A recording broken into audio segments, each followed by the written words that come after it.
Hi student. GIT के online class में आप लोग का स्वागत है। और आज की क्लास में हम लोग सीखने वाले हैं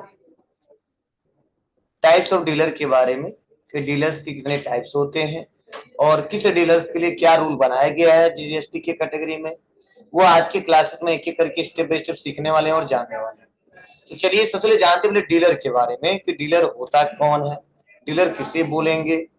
तब लोग सीखेंगे टाइप्स ऑफ डीलर के बारे में और एक एक करके स्टेप बाय स्टेप जानेंगे। देखिए होता क्या है कि बोला गया है कि जो बिजनेस इस समय जो लोग भी कर रहे हैं, क्या कर रहे हैं, बिजनेस जो भी लोग कर रहे हैं और जो किसी गुड्स पे या किसी सर्विस पे डील कर रहे हैं, क्या कर रहे हैं जी, जो किसी गुड्स या सर्विस पे डील कर रहे हैं। डील करो सर, हो ना। जैसे मान लो मैं कोई इस पे मैं डील कर रहा हूँ, डील किससे करूंगा, हमेशा दो व्यक्तियों के बीच डील होता है, ठीक है ना। मतलब उन्होंने बताया था आपको कि एक दायां पक्ष एक बायां पक्ष, ठीक है। ऐसा तो है नहीं हम अपने से खरीदेंगे अपने से बेचेंगे, ठीक है। तो डील या गुड्स का करे या सर्विस का करे, तो ये बोला जाता है कि जब वही व्यापारी जीएसटी में रजिस्ट्रेशन कराएगा, चाहे गुड्स बेचता हो चाहे सर्विसेज बेचता हो, ठीक है। वही डीलर जो किसी गुड्स या सर्विस को बेचता है जब जीएसटी में रजिस्ट्रेशन कराएगा तो उसके लिए दो ही रास्ते खोलेंगे, ठीक है। और इसके लिए क्या क्या रूल बनाए गए हैं वही आज के क्लास में समझने वाले और जानने वाले। देखो अब यहाँ पे यही बताया जा रहा है कि यहाँ पे टाइप्स ऑफ डीलर में डीलर को एनुअल एग्रीगेट टर्नओवर के आधार पे निम्नलिखित दो भागों में बांटा गया। अब समझने की कोशिश करना, मतलब क्या है, मतलब बोला गया कि जो बिजनेसमैन जीएसटी में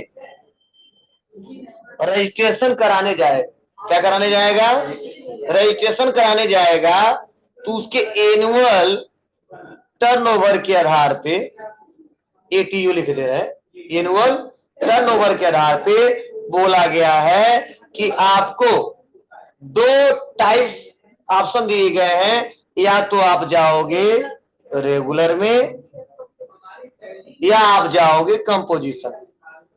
अगर जीएसटी में रजिस्ट्रेशन करा रहे हो तो, अगर नहीं करा है तो बात ही अलग है, ठीक है। अब बोला गया है रेगुलर के लिए अलग रूल बनाए गए हैं और कंपोजिशन के लिए अलग रूल बनाए गए। मतलब अगर मैं एक व्यापारी हूं, आप एक व्यापारी हो, बिजनेसमैन हो, अगर जीएसटी में रजिस्ट्रेशन कराने जा रहे हो तो आपके पास दो रास्ते मिलेंगे। आपसे कहा जाएगा कि बाबू या तो आप रेगुलर में जाओगे या तो आप कंपोजिशन में जाओगे। लेकिन यहाँ पे टर्नओवर के आधार पे डिसाइड किया गया है कि कौन रेगुलर में जाएंगे और कौन कंपोजिशन में और रेगुलर में भी जा सकते हैं। उसके लिए अलग अलग लिमिट बनाए गए। तो गवर्नमेंट ने ऐसा रूल बनाया है कि वह बिजनेसमैन, ठीक है, जिसका टर्नओवर 1.5 करोड़, कितना जी, 1.5 करोड़ से ज्यादा हो, क्या हो, ज्यादा हो, उसको अनिवार्य रूप से जीएसटी के रेगुलर स्कीम में जाना हो। मतलब ऐसा बिजनेसमैन, मैं व्यापारी, ऐसा व्यापारी हूं कि जो मेरा टर्नओवर प्लस साल में जो हम सेल कर रहे हैं गुड्स या सर्विस, टोटल सेल अमाउंट अगर 1.5 करोड़ से ज्यादा होता है तो रूल बना दिया गया है कि अनिवार्य रूप से आपको जाना पड़ेगा कहां पे, रेगुलर स्कीम में। रेगुलर में जाना ही जाना पड़ेगा, आपको रजिस्ट्रेशन कराना ही कराना पड़ेगा, ठीक है। यह तरीका है। फिर से बोला गया है कि जो रेगुलर में जाएंगे, ठीक है, ध्यान देना, जो रेगुलर में जाएंगे वो मंथली भी टैक्स पे कर सकते हैं और क्वार्टर भी पे कर सकते हैं। मतलब अगर चाहेगा तो हर महीने में भी पे कर सकता है और चाहेगा तो 3 महीने में एक बार भी पे कर सकता है, ठीक है। लेकिन अब टैक्स पे करने का रूल क्या है तो यह समझने वाले, तो ध्यान देना। पहले एक हम डिस्कस कर लेते हैं, तब दूसरा हम समझेंगे तो बेटर तरीका रहेगा। जैसे बोला गया इसके लिए कि वो पर्सन अगर जीएसटी में रजिस्ट्रेशन करा रहा है, अगर रेगुलर स्कीम में करा रहा है, तो इसके लिए रूल क्या है। तो पहला हमने तरीका बताया, अगर कोई पूछे कि बाबू जीएसटी के रेगुलर स्कीम में कौन जाएगा, तो पहला आंसर रहेगा आपका क्या, उसका टर्नओवर क्या होना चाहिए, 1.5 करोड़ से ज्यादा। क्लियर है, ठीक है। अगर फिर से दूसरा कहा था रेगुलर के लिए क्या नियम बनाए गए हैं, तो बोला गया कि वो मंथ में भी टैक्स पे कर सकता है और क्वार्टरली भी पे कर सकता है। मतलब मंथ अप्रैल वाला, मई वाला, जून वाला, या क्वार्टर मतलब अप्रैल मई जून तीनों एक बार, ये पढ़े ना आप लोग।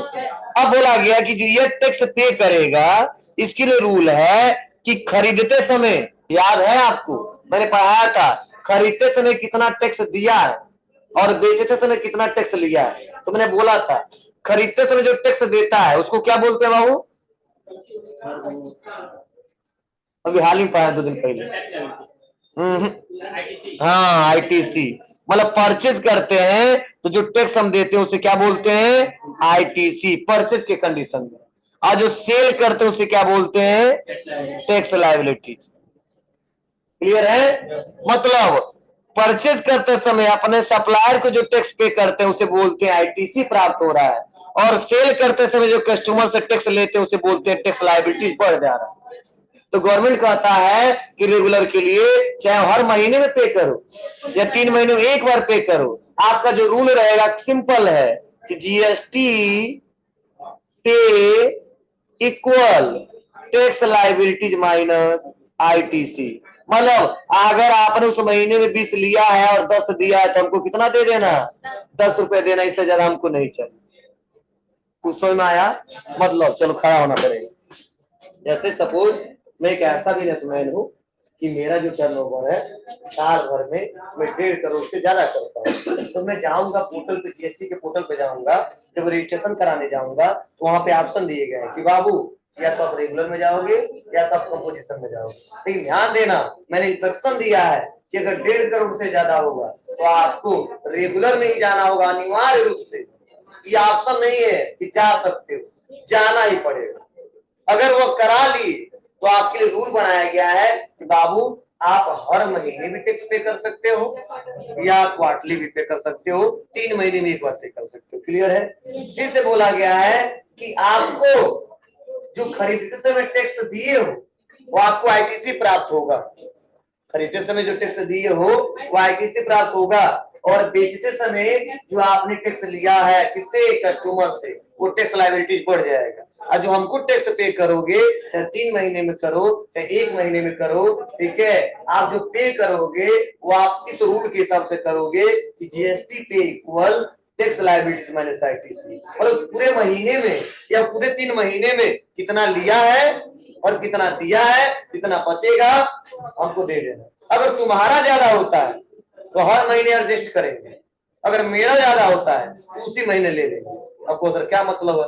जैसे मान लीजिए उस महीने में टोटल हमने सेल किया था बहुत ज्यादा, ठीक है, जैसे मान लो हमने 2-4 लाख रुपए का सेल कर दिया और वो 50,000 हमने टैक्स ले लिया। अब खरीदा था क्या? बहुत कम, 200 रुपए टैक्स लिया था, 500 रुपए टैक्स लिया था। तो आप बताइए लिया था 5,000 और दिया था 200, बताओ लिया ज्यादा है ना, तो माइनस करके देना पड़ेगा ना।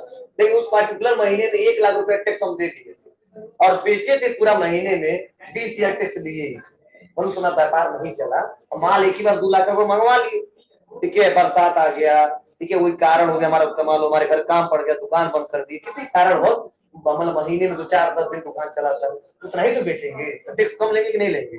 हम डेली दुकान चला रहे हैं और महीने में 2-4 दिन चला रहे हैं, फर्क पड़ेगा। लेकिन माल तो हमने एक ही बार मंगवा लिया था, तो उस महीने में 1 लाख रुपए दे दिया था, लेकिन उस महीने में व्यापार थोड़ा सा हमारा कम चला था, कस्टमर पता नहीं किस कारण कम आ रहे थे, ठीक है, तो वहां पे मैंने 2,000 लिया था। बताइए 1 लाख रुपया दिए और 2,000 लिए, तो गवर्नमेंट कहता कोई बात नहीं, हमको दिखा दो कि उस पार्टिकुलर महीने में कितना दिए हो और उस पार्टिकुलर महीने में कितना लिए हो।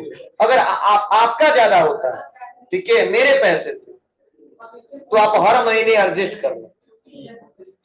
लेकिन अगर मेरा ज्यादा होता है आपके पैसे से तो उसी महीने पे कर दे। तो सर क्या मतलब है? अगर हमारा आईटीसी होता है 10,000 और टैक्स लायबिलिटी होता है 15,000, तो गवर्नमेंट कहता 5,000 हमको दे। अगर हमारा टैक्स लायबिलिटीज होता है क्या 5,000 और आईटीसी होता है 10,000, तो कहता कोई बात नहीं 5,000 मेरे पास है, अगले महीने फिर हिसाब किताब किया जाएगा, मतलब एडजस्ट करता रहेगा, फिर तो वापस आपको नहीं देगा। यही रूल है, ऐसे ही चलना पड़ेगा। मतलब चल गया आप खरीदते समय दे दीजिए।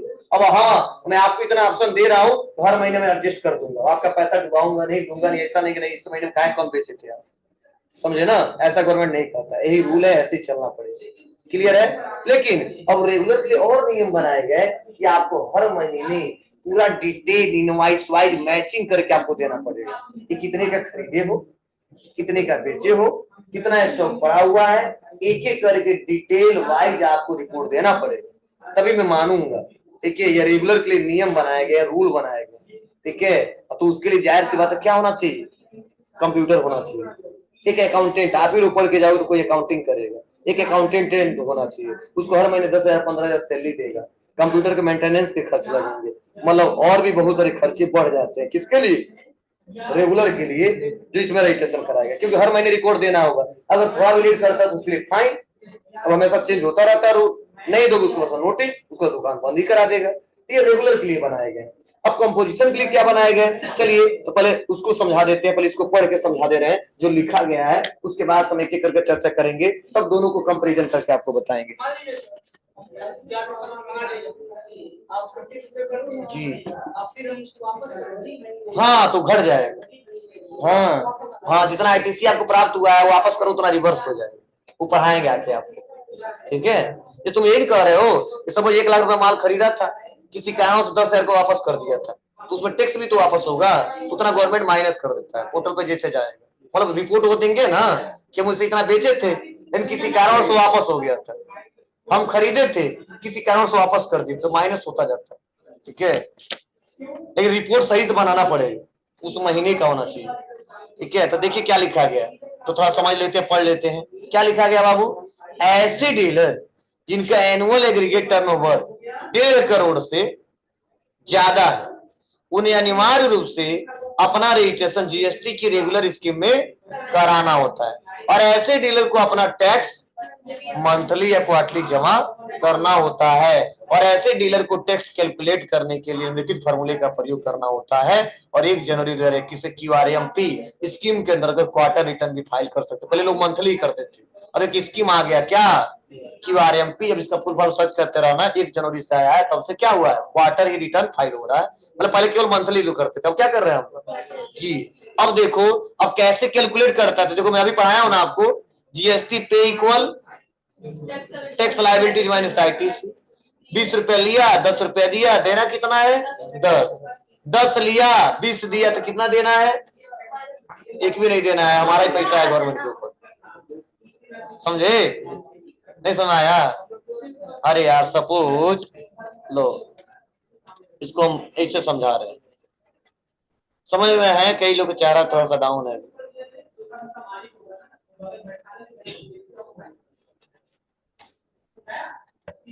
देखो सबसे मैं बता रहा हूं यहाँ पे, देखो कहा जा रहा है, जैसे मान लो सपोज हम रेगुलर में है, क्लियर है। अब मान लो किसी कस्टमर से, ठीक है, कस्टमर क्या, चलो यहाँ पे हम कस्टमर भी कर देते हैं, और यहाँ पे एक सप्लायर है, फॉर एग्जाम्पल इस सप्लायर से हम 100 रुपए का सामान खरीदे थे, ठीक है, और इस पे सपोज मान लीजिए 12% टैक्स दिया था, कितना दिया था 12%, तो 12 रुपया हुआ, बोलो। तो रियल में हम 112 रुपए किसको दिए थे, 112 रुपए किसको दिए थे, अपने सप्लायर दिए थे ना, ये जो 12 रुपया है वही टैक्स अमाउंट दिए थे, तो यही हमको आईटीसी मिल जाता है 12 रुपए का, क्लियर है।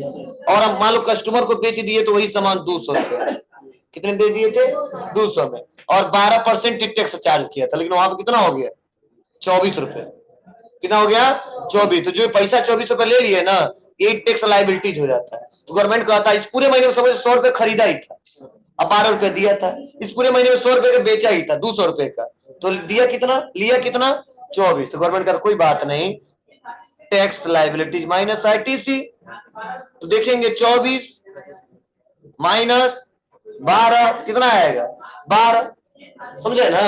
लेकिन अगर मान लो हम लिए कितना है 10 रुपया, दिए कितना है 12 रुपया, तो गवर्नमेंट का तो कोई जो 2 रुपया माइनस में जा रहा है ना, वो अगले महीने एडजस्ट करेंगे, मतलब हम देंगे नहीं, फीस रिटर्न नहीं करेंगे, वो आपको अगले महीने एडजस्ट करेंगे। हाँ हाँ, वो एडजस्ट करेगा। जैसे मान लो फीस अगले महीने में, जैसे सामान मान लीजिए एक ही बार मैंने 100 कीबोर्ड मंगवा लिया, तो उस महीने में 100 कीबोर्ड बेच देंगे क्या, नहीं ना, हम मान लो उस महीने में 10 कीबोर्ड बेचे तो पैसा भी तो कम आएगा, टैक्स भी तो कम लेंगे, तो अगले महीने में धीरे धीरे बेचेंगे, धीरे धीरे एडजस्ट करते रहेंगे। देखिए ऐसे चलता है, लेकिन मतलब गवर्नमेंट का जब हमारा ज्यादा हो तो हम एक भी पैसा छोड़ेंगे नहीं, जब आपका ज्यादा हो तो हमसे एडजस्ट करना, ठीक है। बस यही रूल है। हाँ, चालाक नहीं है, ठीक है। आप लोग मंगवा लिए हो एक बार, ठीक है ना, तो क्या करना था, धीरे मंगवाते हो दूध की बोल, ठीक है, आप ही का नुकसान होगा तब। अरे यार, जो दुकानदार एक ही बार माल मंगवा लेता है ना, तो हम लोग कस्टमर एक बार 10 गो कीबोर्ड रख के क्या करेंगे, जब ये खराब होगा तो खरीद के लेके आएंगे। तो धीरे धीरे खरीदते हैं, और एक बार पूरा बंडल मंगा लेता है, ठीक है, धीरे धीरे बेचता रहेगा, उसको फायदा है, ठीक है। तो ये रूल है। चलिए, ये रेगुलर के लिए और क्या बताया गया इसके बारे में देखो, फिर से बताया जा रही है, तो हमने पढ़ के बता दिया, फिर से देखो बताया जा रहा है। कंपोजिशन डीलर, चलो इसको भी समझ लो। कंपोजिशन डीलर के सेम उल्टा है, क्या उल्टा है समझिए। कहा जाता है अगर ऐसा बिजनेसमैन जिसका टर्नओवर क्या जी 1.5 करोड़ से कम है, ठीक है, ठीक है, 1.5 करोड़ से कम है, तो वो कंपोजिशन में भी जा सकता है, ठीक है। अब वो चाहेगा तो, ठीक है, जाओ सर पहाड़ है, जाओ जाओ बैठो, रेगुलर में भी जा सकता है।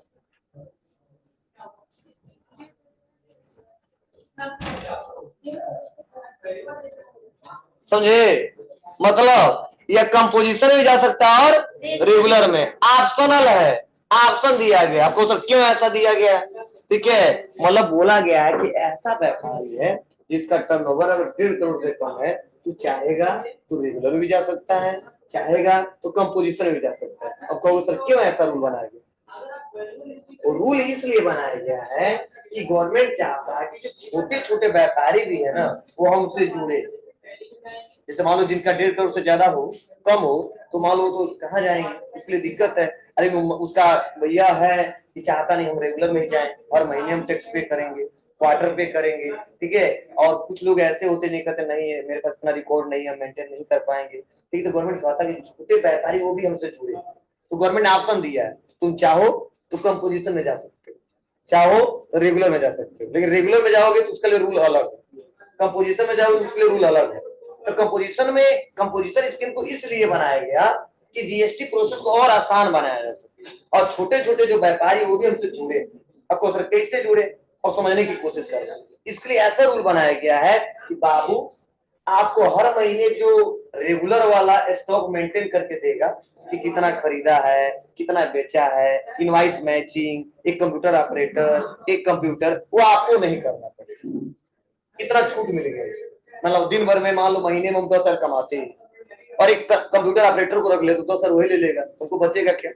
मतलब हर महीने स्टॉक मेंटेन करे तो रिपोर्ट आपको दे, तो गवर्नमेंट कहता परेशान मत होना, ठीक है, तुम मेरे स्कीम में आओ, कंपोजिशन में आओ, मैं आपको सुविधा दे रहा हूँ कि हर महीने आपको रिटर्न फाइल नहीं करना है, और इनवाइस मैचिंग करके आपको नहीं देना होगा।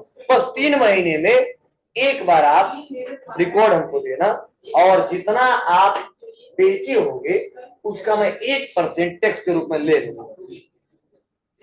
1%, जैसे अगर साल भर में उन्होंने 100 रुपए बेचा है तो 1 रुपए गवर्नमेंट के खाते में चला जाए, समझे।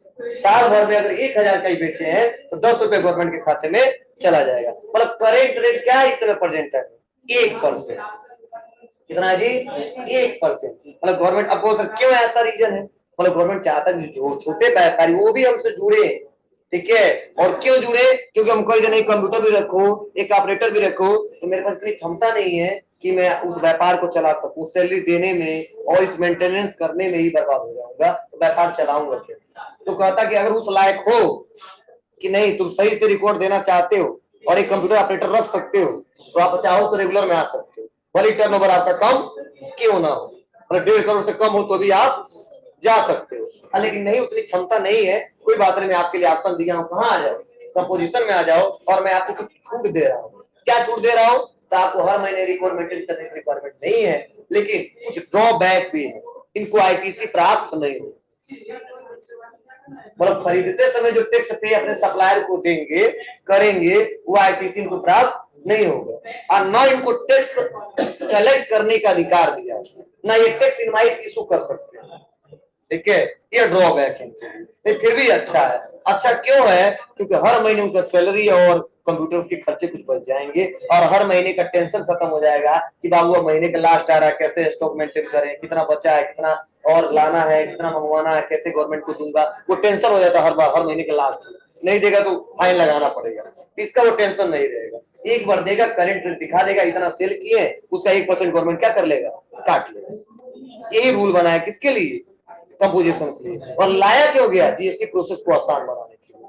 देखिए अब तो दोनों में फायदा कौन है, हम किससे खरीदने जाए, रेगुलर वाले के पास जाए कि कंपोजिशन वाले के पास जाए। अभी आपने बोला है कि वो टैक्स लेता नहीं है, ठीक है, रेगुलर टैक्स लेता है, तो ध्यान देना, हम चाहे कंपोजिशन से खरीदेंगे चाहे रेगुलर से खरीदेंगे, रेट हमका टैक्स उतना ही देना होगा, तो टैक्स हमको उतना ही देना होगा। अब कहो सर क्यों, क्योंकि रेगुलर वालों कहता तुम दिखा के लो और कंपोजिशन कहता तुम छुपा के लो, ठीक है। अब कैसे दिखा के छुपा के, तो इसके लिए मैं एग्जांपल बताया हूं, आपको उसे बेटर तरीके से समझ में आएगा। चलिए देखते हैं कंपोजिशन के बारे में क्या लिखा गया। तो देखो लिखा गया इसके बारे में कि ऐसे डीलर जिसका एनुअल एग्रीगेट टर्नओवर 1.5 करोड़ रुपए से कम हो अपना रजिस्ट्रेशन जीएसटी कंपोजिशन स्कीम में भी करा सकते। देखो क्या लिखा गया है, करा सकते हैं, चाहेंगे तो वो रेगुलर में भी जा सकते हैं, ठीक है। फिर वास्तव में कंपोजिशन स्कीम को जीएसटी प्रोसेस को आसान बनाने के लिए लाया गया था, ठीक। इस स्कीम के अंतर्गत निम्नलिखित नियम बनाए गए। क्या, देखो बता जरा, पहला पॉइंट, ऐसे डीलर को अपने टर्नओवर का, सुन लो, ऐसे डीलर को अपने टर्नओवर का एक निर्धारित परसेंटेज करेंट रेट 1% टैक्स के रूप में गवर्नमेंट को जमा करना होता है।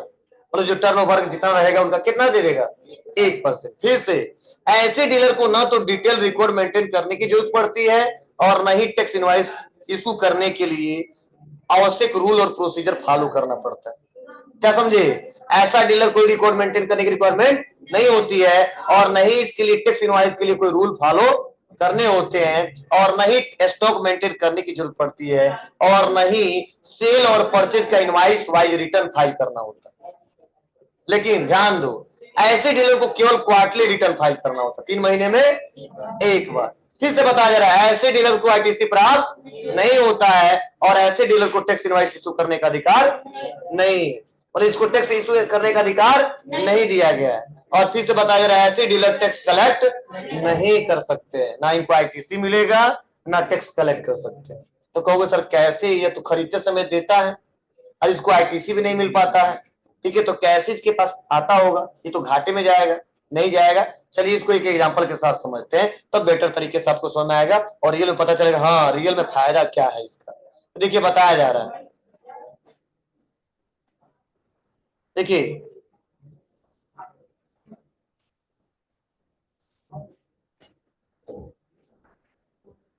देखिए ध्यान देना, यहां बताया जा रहा है comparison between composition dealer and regular dealer. क्या लिखा गया है, comparison between composition dealer and regular dealer क्या है, समझने की कोशिश करना। कहा जा रहा है कंपोजिशन डीलर और यहां पे रेगुलर डीलर। तो कहा गया कि अगर कंपोजिशन डीलर जैसे मान लो एसके है और रेगुलर डीलर डीके है, ठीक है, एसके है और ये डीके है, क्लियर है।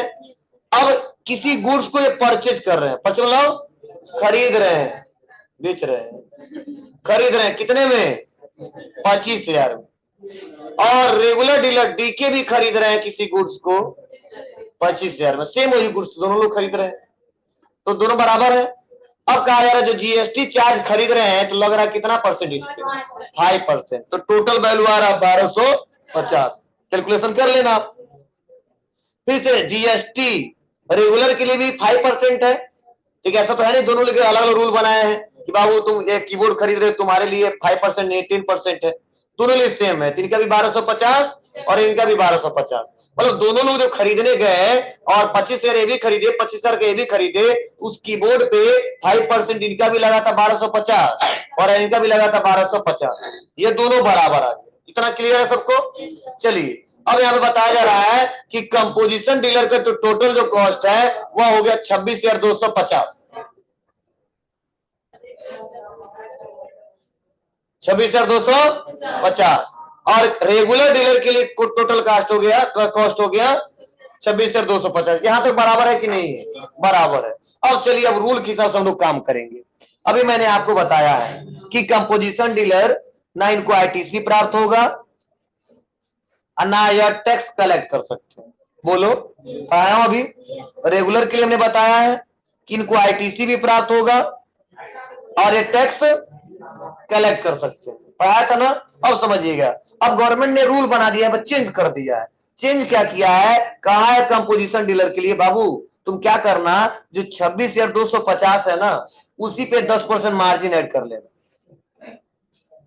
26,250। अब 26,250 किसके साथ पैसा आ रही, टोटल अमाउंट किसके साथ है, टैक्स वाला भी पैसा है और रियल में जितने का खरीदा वो भी पैसा है, तो उस पे दोनों पे मार्जिन कर लेता है, तो इसी का पैसा आ जाता है 2625। लेकिन इसके लिए कहता ना बाबू तुमको आईटीसी में दूंगा तो आप जितने में रियल में खरीदे थे ना, क्योंकि प्रॉफिट तो ऐड करोगे ही करोगे, जितने में खरीदे तो उस पे आप जीएसटी ऐड करना। ठीक है, तो 25,000 का देखो यहाँ पे, जब ये 10% यहाँ पे देखो कॉस्ट करेगा तो कितना होगा 2500। देखो अभी यही पे आए तो इनका मार्जिन लिए तो 2625 हो गया और यह मार्जिन ऐड कर दिए तो 2500 रुपए हो गया। अब तो सर देखिए 125 रुपए तो यहीं पे मार लिया ये, ठीक है ना। और इसका देखो 2500 ही रुपए आ रहा है। अब थोड़ा सा अंतर मैं बताऊंगा, देखना हम लोग कितना पे कर, हम तो बराबर ही पे करेंगे।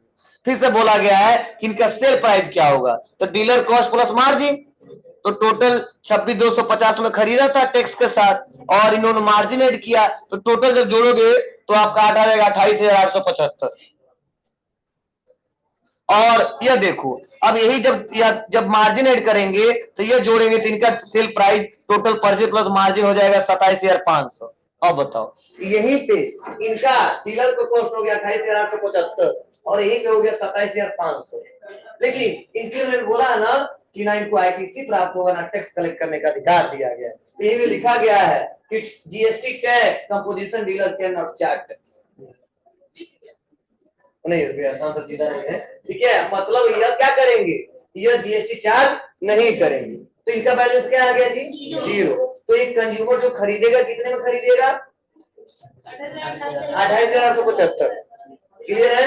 अब ध्यान देना, फिर से अगर यही सामान मिल से खरीदने गए तो इनका पूरा इसके हिसाब से और मार्जिन के हिसाब से 27,500 हुआ।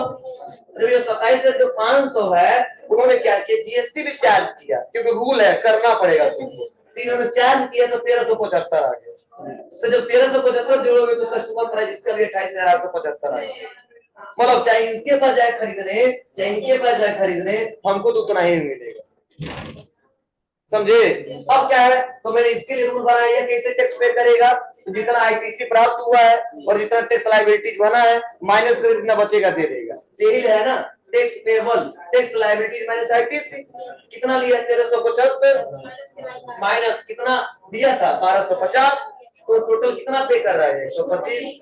लेकिन ध्यान देना इनका देखो कस्टमर का प्राइस कितना होगा 28,875। अब टोटल इनका टर्नओवर यही हुआ है, इनका 1% जुड़ेगा तो आ गया 289। अब को सही तो फायदे में नहीं, फायदे में नहीं, ठीक है। देखिए 289 है और 125 है।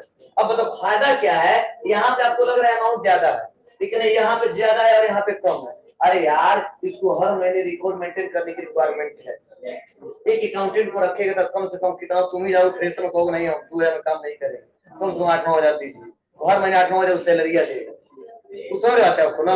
उसका खर्चा या जो देगा इनका सब बच जाएगा। जो हर महीने टेंशन आएगा, फाइन लग जाएगा या रिकॉर्ड मेंटेन करना है, इनका सब बच जाएगा। ठीक है, इसलिए थोड़ा सा यह कुछ ज्यादा दे रहे हैं, लेकिन रियल में खोजो तो 289 और यहाँ पे 125 रुपए दिन का 2500 आया था ना, लेकिन यही पे 125 रुपए उड़ा लिया था, 125 रुपए घटा लो, कुछ तो ज्यादा दे रहे हैं। ठीक है, आपको हम कितना पे कर रहे हैं तो ध्यान देना, हम तो उतना ही पे कर रहे हैं। सर कैसे, तो देखो 1250 रुपया यह गवर्नमेंट को कितना चाहिए, टोटल चाहिए 1375। ठीक है, तो देखो 1250 वो उसी समय ले लिया, इनको आईटी से नहीं दिया, नहीं दिया किनको, कंपोजिशन को, तो 1250 रुपए यह और इसमें 100 कितना है 125 रुपए यह, तो टोटल जोड़ कितना हो जाएगा 1375। और उसको चाहिए कितना 1375, आम जनता दिया कितना 1375। तो चाहे आप इससे खरीदो चाहे इससे खरीदो, टैक्स गवर्नमेंट के पास जाने वाला कितना है उतना ही जाने वाला। ठीक है, यही रूल है, ऐसे है। बस यह है जीएसटी को थोड़ा सा आसान बनाने के लिए इस स्कीम को लाया गया कि सभी लोग हमसे जुड़े। हाँ, लेकिन सजेशन सबसे ज्यादा यह है कि जो छोटे व्यापारी हैं, ठीक है, एक तो इतनी क्षमता नहीं है कि कंप्यूटर रख सके, कंप्यूटर ऑपरेटर रख सके, हर महीने में रिकॉर्ड मेंटेनेंस कर सके, तो उसके लिए कहाँ जाना चाहिए, कंपोजिशन में। लेकिन जो ब्रांडेड लोग हैं जिनके पास सब कुछ सुविधाएं हैं और अच्छे से काम कर रहे हैं, तो उनको कहाँ जाना चाहिए, रेगुलर। वो अपने सुविधा के अनुसार जा सकते हैं। लेकिन अगर 1.5 करोड़ से ज्यादा तो सुविधा नहीं देखा जाएगा, उनको रेगुलर में जाना होगा। अगर उससे कम है तो चाहेंगे तो अपने हिसाब से कंपोजिशन में जा सकते हैं और चाहेंगे तो रेगुलर में जा सकते हैं। और ऐसा ध्यान देना, सर फिर से जब रिटर्न पढ़ाएंगे ये क्वेश्चन बार बार आएगा, तो आपको ये माइंड में शिफ्ट होना चाहिए कि रेगुलर के लिए क्या सर बताए थे और कंपोजिशन के लिए बताए थे, तब आप जवाब दे पाओगे। यही बात जब रिटर्न जब पढ़ाते हैं सर ना, तो आप पूछते तो लड़के बता ही नहीं पाते। ठीक है, तब कहते क्या पढ़े हो तुम लोग जी, ठीक है, तू या तो कहेंगे हाँ ये सर पढ़ाए नहीं है, या तो तुम मन से पढ़े हो नहीं। यही पॉइंट आएगा देखना जब पढ़ाएंगे तो, क्योंकि इसी की तरफ हमको रूल पे करना, मतलब टैक्स पे करना होगा। मतलब व्यापारी दो ही है, अब इन्हीं की तरफ हमको टैक्स कैलकुलेशन करना पड़ेगा, इसी की तरफ से देना पड़ेगा। और यही याद नहीं रहेगा, कंसेप्ट क्लियर नहीं रहेगा तो बता नहीं पाएंगे और आसानी तरीके से हमको दिक्कत होगी और क्वेश्चन बार बार पूछे जाते हैं। और जब जीएसटी में हम लोग काम करना सीखेंगे ना, जैसे अपना कंपनी बनाएंगे, जीएसटी फीचर्स इनेबल करेंगे, तो पहले ही पूछा जाएगा कि रजिस्ट्रेशन टाइप रेगुलर है या कंपोजिशन है। तो आपको जब क्लियर रहेगा रेगुलर किसे कहते हैं, कंपोजिशन क्लियर किसे कहते हैं, तभी तो आप जवाब दे पाओगे, फिर पता चलेगा क्या करना है क्या नहीं करना। समझे? तो यही मैं आपको पढ़ा रहा था, ठीक है, आपको समझा रहा था। इसमें किसी को कोई डाउट है, कोई क्वेश्चन तो पूछिए हमसे, तब हम आपको बढ़ाते हैं।